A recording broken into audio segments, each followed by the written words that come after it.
these junior divisions, that traditional kata will be contrasted with an extreme routine.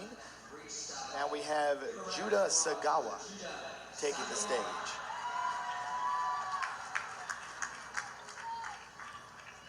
Now Judah hails from San Diego, California, a student of Will Jackson at Freestyle Martial Arts. Team Freestyle, known for their team demonstration performances. They won a U.S. Open title in team demonstration just a few short years ago. One of the great products of that school would be Jacob Ellis, who competes for Team AKA. Many of our viewers might recognize that name, known for his choreography with his musical performances. And I'm sure that we'll see a little bit of Jacob Ellis influence in Judah Sagawa's form here.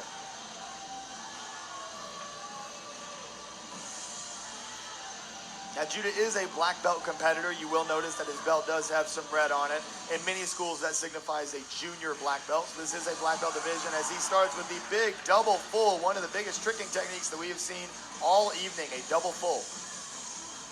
And he did that with ease. Yes, no stumble whatsoever.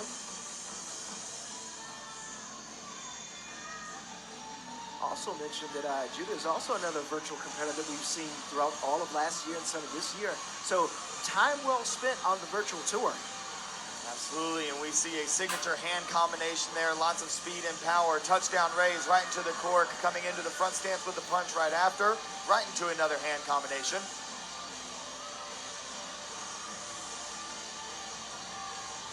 Skip over hook kick into the cartwheel, double leg full, taking it to the knee there. Now he's approaching the judges once again with the jump front kick. Drops down to a nice low stance there with the middle block, and then the signature finishing move as we see many of the Team Freestyle members using that one-handed punch into the air, something that Jacob Ellis always ended a lot of his routines with.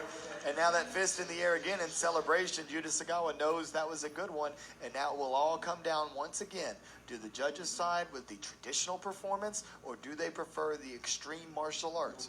Now, for those of you that are wondering how the judges compare this, it does not purely come down to the preference, oh, well, this judge likes traditional or this judge likes the extreme.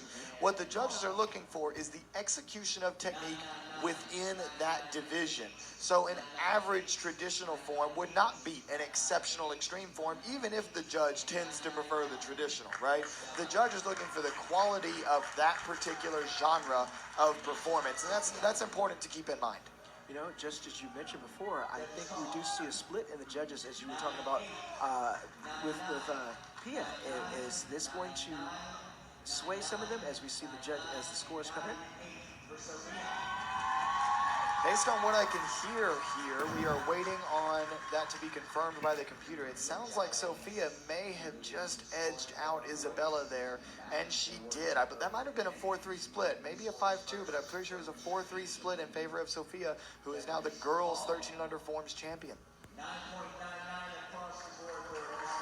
Angel Perez with a 9.99 across the board. One thing that I will mention from Judah, as we mentioned, he was a virtual tour competitor.